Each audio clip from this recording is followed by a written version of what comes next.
NCP వర్గానికి చెందిన MP Supriya సులే ప్రధానమంత్రి నరేంద్ర మోదీతో భేటీ అయ్యారు. ఎన్డీఏలో చేరే అవకాశాలపై ఊహాగానాలు వినిపిస్తున్న వేళ ఈ సమావేశం ప్రాధాన్యత సంతరించుకుంది. ముఖ్యంగా డీలిమిటేషన్ బిల్లుపై పార్టీ వైఖరి గురించి వదంతులు వస్తున్న నేపథ్యంలో మోదీని ఎన్సీపీ ఎంపీలు కలవటం ఆసక్తి రేపుతోంది.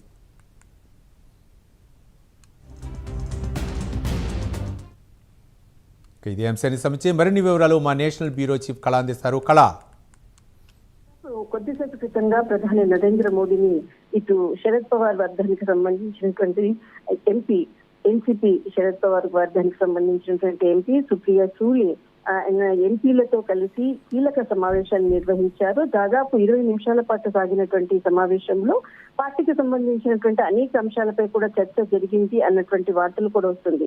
దాదాపు కొన్ని రోజుల క్రితంగా అటు శరద్ పవార్ ఇటు సీనియర్ నేత అటు ప్రధాని నరేంద్ర మోదీ కూడా కీలక సమావేశాన్ని కూడా నిర్వహించారు. దాదాపు 10 రోజుల క్రితంగా అప్పుడు కూడా స్వయంగా ప్రధాని నరేంద్ర మోదీ అటు శరద్ పవార్ ని ఆహ్వానించడము, పార్లమెంట్ లో చాలా కీలకంగా అటు బీజేపీ ఏదైతే జంతర్ మంతర్లో జరుగుతున్నటువంటి నిరసన మధ్యలో కూడా నేను సలహా ఇచ్చాను ఇటు ప్రధాని నరేంద్ర మోదీకి చర్చలు జరిపే విధంగా అన్నటువంటి కీలక వ్యాఖ్యలు చేసినటువంటి నేపథ్యం.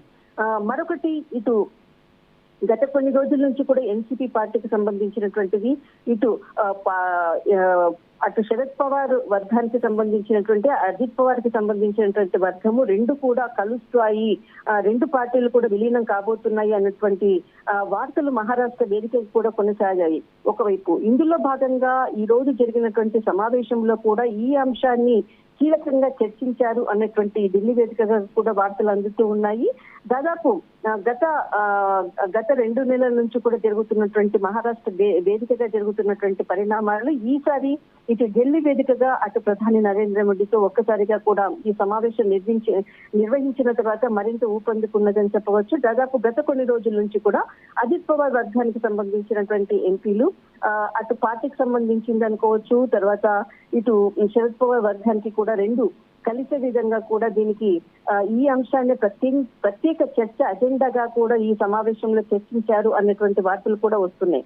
మరొకటి రాష్ట్రానికి సంబంధించినటువంటి అనేక అంశాలపై కూడా ఇటు ఎన్సీపీ వర్గానికి సంబంధించినటువంటి ఎంపీలు లేవనెత్తడము, అటు అంతర్జాతీయ విమానాశ్రయానికి సంబంధించినటువంటిది అటు డిబి పాటిల్ పేరు పెట్టాలన్నటువంటి ఒక ప్రతిపాదన కూడా అటు ప్రధాని నరేంద్ర మోదీ ముందర పెట్టడము, దీనికి సంబంధించినటువంటి ఒక వినతి పత్రాన్ని కూడా ఇచ్చారు అన్నటువంటి వార్తలు కూడా వస్తుంది. తర్వాత మరికొంతమంది సంఘ సంస్కర్తలకు సంబంధించినటువంటి జ్యోతిరావు పూలే, ఇటు క్రాంతి జ్యోతి సావిత్రిబాయి పూలే, లోక్ షిహార్ అన్నా వారి వంటి వారికి సంబంధించినటువంటి మరణాంతరం కూడా భారతరత్న పురస్కారం ఇవ్వాలి అన్నటువంటిది ఇటు ఒక ప్రతిపాదన కూడా కోరినట్లు కూడా ఇటు ఎన్సీపీకి సంబంధించినటువంటి ఎంపీలు కూడా దీనిపై బయటికి వచ్చాక దీనిపై ఒక వ్యాఖ్యలు కూడా చేయడం జరిగింది.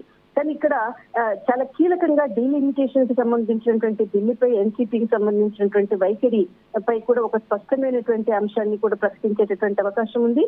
కానీ ముఖ్యంగా ఇటు అజిత్ పవార్ వర్గానికి సంబంధించింది, ఇటు ఎన్సీపీ వర్గానికి సంబంధించింది కూడా రెండు కూడా మెర్జ్ అయ్యేటటువంటి అవకాశాలు ఉంది. ఇందులో కీలకంగా కూడా ఈ సమావేశంలో అటు శరద్ పవార్ వర్గానికి సంబంధించినటువంటి ఎంపీలతో కలిసి కీలక సమావేశం జరిపారు అన్నటువంటిది మాత్రము అటు ప్రధాని నరేంద్ర మోదీ అధ్యక్షతన ముందర జరిగినటువంటి ఏదైతే కీలక సమావేశంలో ఈ అంశాన్ని కూడా ప్రస్తావించారు అన్నటువంటి ఢిల్లీ వేదికగా కూడా కీలకమైనటువంటి మహారాష్ట్ర రాజకీయ పరిణామాలు కొనసాగి కొద్దిసేపు క్రితంగా ఇటు ప్రధాని నరేంద్ర మోదీ ఎదురుగా కూడా అనేక అంశాలను కూడా లేవనెత్తారు అన్నటువంటి అంశాలు ఇటు తెలుస్తుంది. రైట్, థ్యాంక్ యూ కళ.